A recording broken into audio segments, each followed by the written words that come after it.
Welcome student, SVM online class में आपका स्वागत है। आज बात करेंगे हम इस वीडियो में क्षेत्रीय संस्कृतियों का निर्माण के बारे में। हम क्लास 7th की बात करेंगे, एसएसटी की। हमने क्षेत्रीय संस्कृतियों के बारे में पढ़ा और हमारा जो टॉपिक चल रहा था वो था कि जो लघु चित्र परंपरा है वो किस प्रकार की थी। लघु चित्र परंपरा, देखिए लघु चित्र परंपरा क्या होती है। जो छोटे चित्र होते हैं, बिल्कुल छोटे छोटे, वो होते लघु चित्र परंपरा में शामिल हैं। ताड़पत्रों पर हैं, कागज़ पर हैं, लकड़ी के पाटी है, तालपत्र हो या लकड़ी के तख्तियाँ हो, उस पर चित्र बनते हैं, वो लघु चित्र परंपरा में शामिल हैं। कल हमने इसके बारे में देखा था कि मुग़ल दरबार के समय बहुत सारे चित्र बने। मुग़ल के समय जो चित्र बने जिसमें दरबार के दृश्य हैं, दरबार के अलग अलग दृश्य बने हुए हैं। लड़ाई करते हुए चित्र बने हुए हैं, लड़ाई करते हुए। और बात करें तो शिकार दृश्य के चित्र भी बने हुए हैं। ठीक है, तो ये भी ध्यान रखना है आपको। इसको भी आप अच्छी तरह से समझ सकते हो किस प्रकार के महत्वपूर्ण चित्र बने हुए हैं।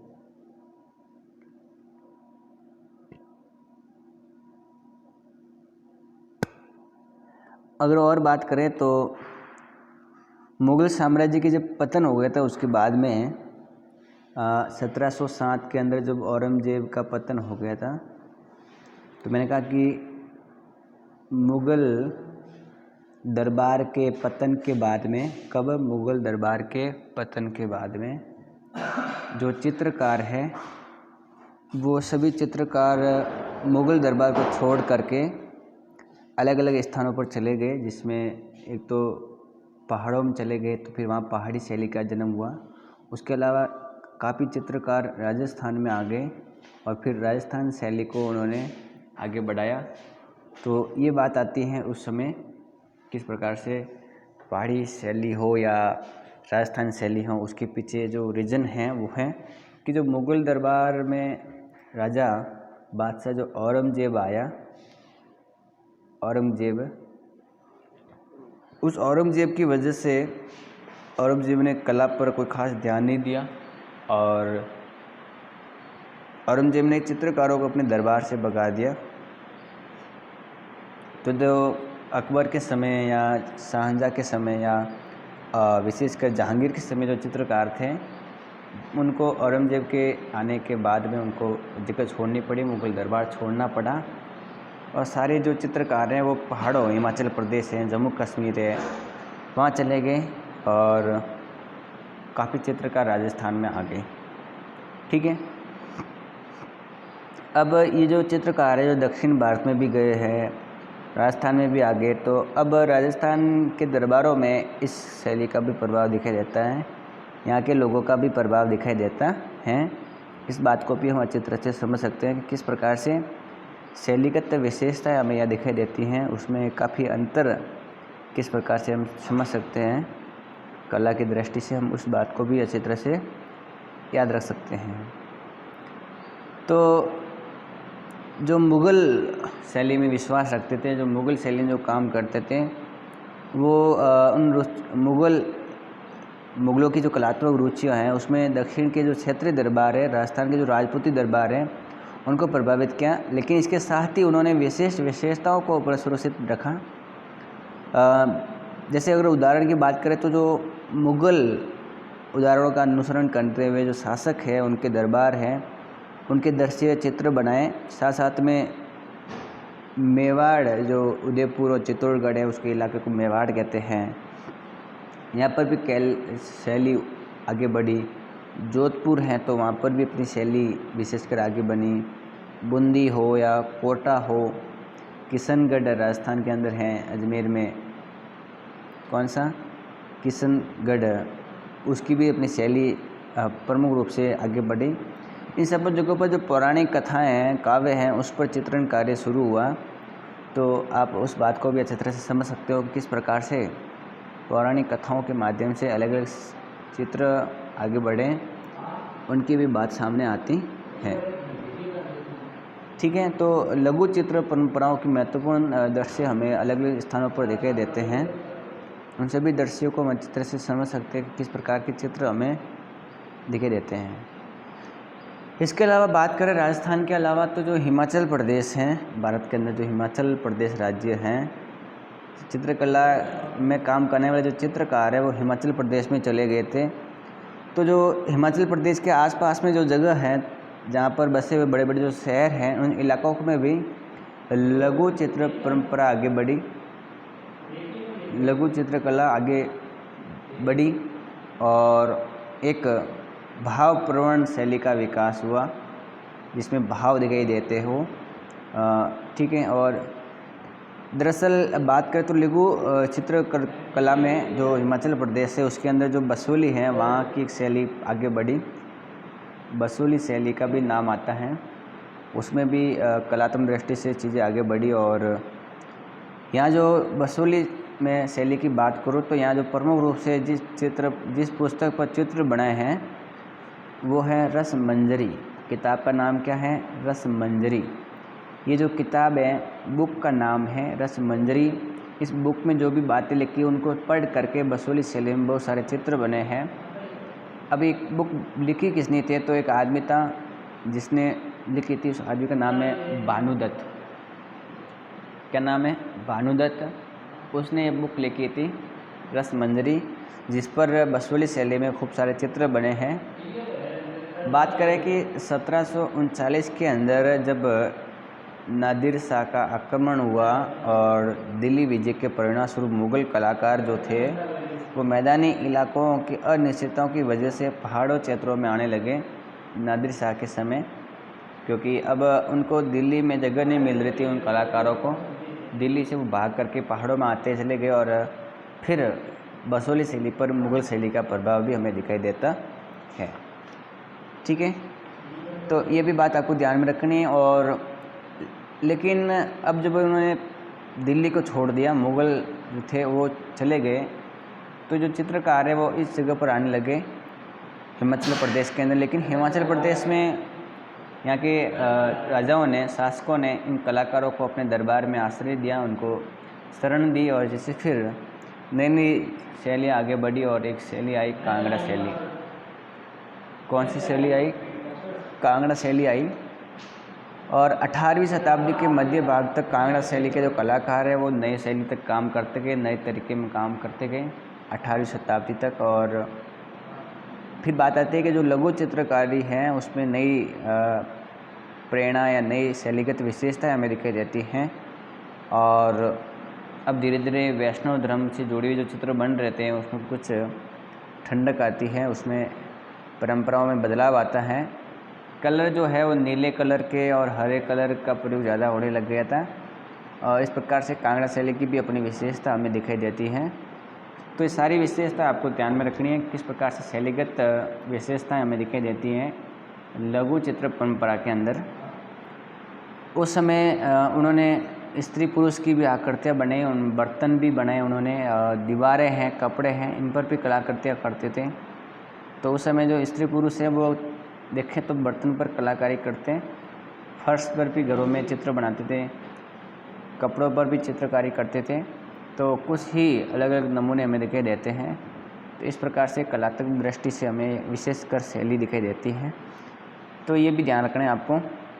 ठीक है, तो आप कुछ चित्रकला की विशेषता देख सकते हो, मूर्ति कला आराम से देख सकते हो। तो आपको एक मूर्ति कला दिखाते हैं। हमने मंदिर के बारे में तो देख लिया था। ठीक है, तो बात करते हैं हम अलग अलग इलाकों की। ठीक है,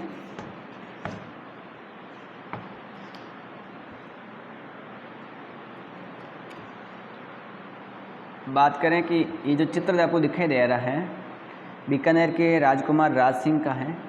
ये कौन है? ये बीकानेर के जो राज सिंह है उनका चित्र है। शूरवीरता में इनका नाम आता है अक्सर, तो ये ध्यान रखना है आपको। इसके अलावा जो ये मानचित्र आपको दिखाई दे रहा है, ठीक है, जिसमें मेवाड़ ये प्रदेश है और इधर अवध है, देख सकते हो कि उत्तराखंड यहाँ है, हिमाचल प्रदेश यहाँ है, पंजाब यहाँ पर है भारत के मानचित्र में, शिमला यहाँ पर है, जयपुर वगैरह, जोधपुर, गुजरात। तो ये सारे जगह याद करने हैं किस प्रकार से। ये भुवनेश्वर, पुरी की हमने बात की थी, तो ये सारे जगहों के नाम आप देख सकते हो, ठीक है। और अगर बात करें तो ये जो आपको चित्र दिखाई दे रहा है, इसमें ये दरबारी चित्र है एक, और इसमें जो कथक है वो नृत्यांगनाएँ हैं। कथक शास्त्रीय संगीत में नृत्य करते हुए ये स्त्रियों की आकृतियाँ हैं। तो किस प्रकार से आप विशेषता देख सकते हो कि शैलीगत विशेषता किस प्रकार की है। ये कथक नृत्य का चित्रण है। और नृत्य की अगर बात करें, खजुराहो का जो लक्ष्मण मंदिर है उसकी मूर्ति की बात करें, ये जो मूर्ति आपको दिखाई दे रही है वो मध्य प्रदेश जो राज्य है ना, मध्य प्रदेश, वहाँ पर एक मंदिर है लक्ष्मण मंदिर। मध्य प्रदेश में एक ज़िला है छतरपुर ज़िला, और उस ज़िले में एक जगह है खजुराहो। कौन सी जगह है? खजुराहो।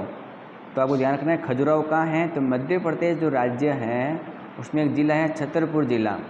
वहाँ पर जो खजुराहो है वहाँ पर एक लक्ष्मण मंदिर है, और उस मंदिर के अंदर उसको विष्णु मंदिर भी कहते हैं। इस मंदिर के बाहर पर इस प्रकार की नृत्य करती हुई, देखो डांस करती हुई आकृतियाँ बनी हुई हैं। तो ये भी विशेषता आपको ध्यान में रखनी है। बात करें अगर हम चित्रकला की, तो बहुत सारे चित्र बने हुए हैं। जैसे हम चित्रकला की बात करें तो ये चित्र आपको दिखाई दे रहा होगा, ये जो चित्र आपको दिखाई दे रहा है, इस चित्र में ये लघु चित्र परंपरा का एक उदाहरण है। छोटे चित्र बने हुए हैं। इसमें जो मुग़ल बादशाह अकबर है वो आराम करते हुए दिखाए गए हैं। अगर आपको अकबर दिखाई दे रहे होंगे तो मेरे हिसाब से आप अच्छी तरह से देख सकते हैं कि अकबर कहाँ है। तो ये अकबर आपको दिखाई दे रहा है, बीच में बैठे हुए अकबर, मुग़ल बादशाह अकबर जो बीच में बैठे हुए हैं आराम करते हुए दिखाए गए हैं। उनको भी आप अच्छी तरह से समझ सकते हो किस प्रकार से विशेषता दिखाई देती है अकबर के समय शिकार के बाद में आराम करते हुए, ठीक है। तो एक चित्र ये है लघु चित्र परंपरा में, ये अकबर के समय का चित्र बना हुआ है। कितना महत्वपूर्ण चित्र है वो भी आप अच्छी तरह से समझ सकते हो। इसके अलावा अगर चित्रकला की बात करें तो एक चित्र ये दिखाई दे रहा है आपको, होली खेलते हुए महाराणा राम सिंह सेकंड, जयपुर के जो राजा हैं राम सिंह सेकंड, उनका एक चित्र है उस समय होली खेलते हुए। किस प्रकार का है? होली खेलते हुए। जैसे आप देख रहे हैं कि महल बना हुआ है और ये औरतें हैं, होली कलर फेंक रही हैं, ठीक है। और बात करें तो इधर राम सिंह होली खेलते हुए रानियों के ऊपर कलर फेंक रहे हैं, इधर ये औरतें कलर फेंक रही हैं। इनके पास में एक बहुत बड़ी पिचकारी है जो आप समझ सकते हो, देख सकते हो, हाथी के ऊपर कलर फेंकते हुए राम सिंह सेकंड के समय की, और ढोल वगैरह चंग बजाते हुए, ठीक है। यहाँ आपस में कलर फेंक रहे हैं। देखो एक कलर ऊपर पहुँचा रहा है और इसमें इस प्रकार की नली लगी हुई है पानी ऊपर जाने के लिए, कलर भरा हुआ है इसके अंदर, ठीक है। तो ये भी आपको ध्यान रखना है किस प्रकार से मूर्ति कला का महत्वपूर्ण, ये चित्रकला का महत्वपूर्ण चित्र है। इसके अलावा बात करें अपन पहाड़ी शैली की, ये तो राजस्थान शैली का हो गया, ये पहाड़ी शैली का। बसोली और कांगड़ा शैली की बात की है तो इसमें नीला और हरे रंग का प्रयोग ज़्यादा किया है। राधा कृष्ण की मूर्तियाँ हैं, भगवान कृष्ण बैठे हुए यहाँ पर आपको दिखाई दे रहे होंगे, ठीक है। भगवान कृष्ण और राधा की चित्रकला यहाँ दिखाई देती हैं, तो ये बात आपको ध्यान में रखनी है। तो इस प्रकार से हमने देखी चित्रकला। अब पढ़ते हैं हम बंगाल को एक अच्छी तरह से कि बंगाल में किस प्रकार की विशेषता दिखाई देती हैं। तो बंगाल की बात करते हैं कि जो बंगाल है उसमें जो बंगाली भाषा है, जो एक क्षेत्रीय भाषा है, उसका विकास किस प्रकार से होता है। तो क्षेत्रीय भाषा का विकास, क्षेत्रीय भाषा का विकास। जैसा कि हमने देखा है कि हम अक्सर क्षेत्रों के नाम और वहाँ के स्थानीय द्वारा बोली जाने वाली भाषा के अनुसार ही करते हैं। जैसे बंगाली बंगला और ही बोलते हैं, और आज बंगाली संस्कृत से निकली हुई भाषा मानी जाती है।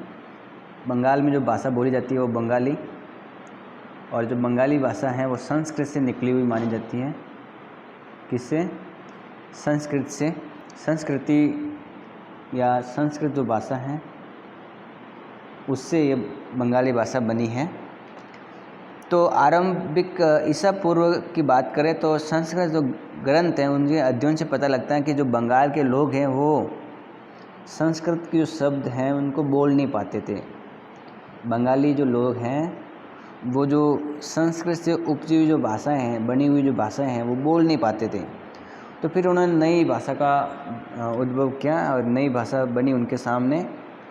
तो बात आती है कि जब ईसा 4वीं-5वीं जो ईसा पूर्व है उस समय जो बंगाल है मगध के पास में, उस जो दक्षिण बिहार के अंदर है मगध, उसके बीच में वाणिज्यिक संबंध था। बंगाल और मगध के बीच में वाणिज्यिक संबंध का मतलब हुआ व्यापार होता रहता था। कौन सा संबंध था? वाणिज्यिक संबंध। वाणिज्यिक संबंध का मतलब ये हुआ कि यहाँ आपस में व्यापार होता रहता था, जिसके कारण यहाँ संस्कृत का प्रभाव बढ़ता गया। और 4वीं शताब्दी के बाद में जो गुप्त वंश के राजा हैं उन्होंने भी बंगाल पर अपना राजनीतिक नियंत्रण स्थापित कर लिया था। और फिर जो राजनीतिक नियंत्रण होने के बाद में जो गुप्त वंश के राजा हैं इन्होंने बंगाल के अंदर ब्राह्मणों को बसाना शुरू कर देते हैं। और इस प्रकार से जो गंगा की जो मध्य घाटी की जो भाषाएं हैं, जो संस्कृति है, उसका प्रभाव इस बंगाल में दिखाई देता है। और 7वीं शताब्दी में जो चीनी यात्री थे 7वीं शताब्दी में, जिनका नाम था ह्यून-त्सांग, क्या नाम था? ह्यून-त्सांग। उन्होंने देखा कि बंगाल में सभी जगह पर संस्कृत का प्रयोग हो रहा था। और 8वीं शताब्दी में जब पाल वंश के राजा आए तो उस समय एक क्षेत्रीय राज्य का उद्भव होता है बंगाल के अंदर। और 14वीं से लगाकर 16वीं शताब्दी के बीच में बंगाल पर देखा जाता है कि सुल्तानों का शासन रहता है। और दिल्ली से अलग शासकों से स्वतंत्र थे। लेकिन 1586 में जब अकबर ने इस प्रदेश में मतलब बंगाल को जीता और उसे एक सूबा का दर्जा माना, तो उस समय जो प्रशासन की जो भाषा थी वो थी फारसी भाषा। कौन सी भाषा थी? फारसी भाषा थी प्रशासन की। और लेकिन उस समय लोगों की जो क्षेत्रीय भाषा थी, जो लोग क्षेत्रीय अपने इलाकों में अपने गाँवों में जो भाषा बोलते थे उसमें वो बंगाली भाषा बोलते थे। कौन सी भाषा? बंगाली भाषा। और धीरे धीरे क्षेत्रीय भाषा के रूप में बंगाली भाषा का जन्म हुआ। और जब 15वीं शताब्दी तक आते आते हम देखते हैं कि उपभाषाओं और बोलियों की जो बात है वो बंगाली भाषा में आती है, बंगाली समूह के रूप में, और एक सामान्य साहित्यिक भाषा के रूप में आगे बढ़ी। और ये साहित्यिक भाषा उस क्षेत्र के पश्चिमी भाग में बोलचाल में विशेषकर भाषा थी। ठीक है। और अब जो वर्तमान में पश्चिम बंगाल है वहाँ पर ये बंगाली भाषा बोलते थे।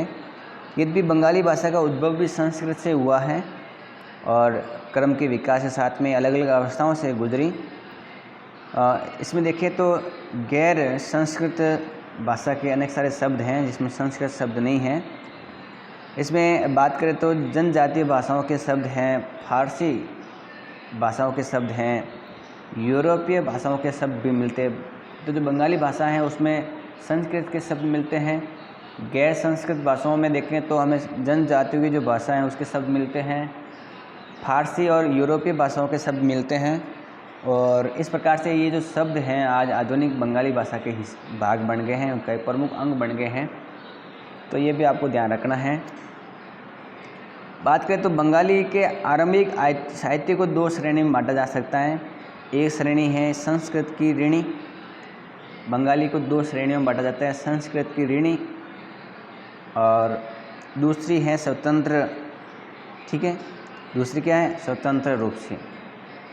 तो जो पहली श्रेणी है संस्कृत की ऋणी, जिसमें जो महाकाव्य है उनका अनुवाद किया जाता है, जैसे मंगल काव्य है, इसका शाब्दिक अर्थ होता है शुभ, यानी मांगलिक काव्य जो स्थानीय देवी देवताओं को संबोधित करते हैं।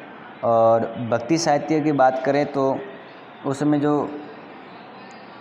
गौड़ीय वैष्णव आंदोलन के नेता थे चैतन्य देव, उनकी जीवन से जुड़ी हुई बातें भी हमें यहाँ पर दिखाई देती है बंगाली भाषा में, तो ये भी हमें ध्यान रखना है। और दूसरी श्रेणी में जो नाथ साहित्य है, दूसरी श्रेणी में क्या है, दूसरी श्रेणी में जो नाथ साहित्य है, जिसमें अगर बात करें तो मैनामती गोपीचंद्र, मैनामती गोपीचंद्र के गीत, ठीक है, धर्म ठाकुर की पूजा से संबंधित कहानियाँ, धर्म ठाकुर की पूजा की कहानियाँ, परी कथाएँ, लोक कथाएँ और गाथा गीत, गाथा गीत, लोक कथाएँ और परी कथाएँ भी हमें मिलती हैं उस समय। तो सारी विशेषता में उस समय के चित्रकारों के भाषाओं के जो साहित्यकार हैं उनसे पता लगता है। और बात करें कि जो मैनामती हैं, हमने बात की है गोपीचंद्र की और धर्म ठाकुर, इनकी कहानियाँ भी यहाँ पर मिलती है अलग अलग भाषाओं के रूप में।